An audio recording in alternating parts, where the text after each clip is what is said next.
Ànec mandarí, dia 13 de març de 2024. Els recs dels vorals de l'Estany de Banyoles.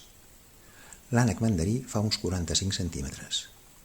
El mascle té un cap voluminós i és molt acolorit.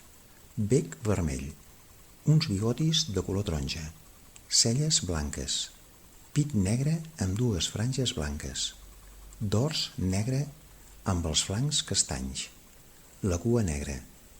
Té dues veles característiques de color taronja que surten de les ales.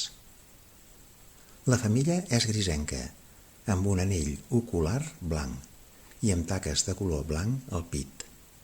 Les potes són de color groc. Fa el niu als troncs d'arbres caiguts o a forats alts de troncs d'arbres. És oriünd de l'est asiàtic. Al segle XVIII es va introduir a la Gran Bretanya, des d'on s'ha escampat per Europa. A l'Estany de Banyoles es troba els recs dels vorals de l'estany coberts per arbres frondosos.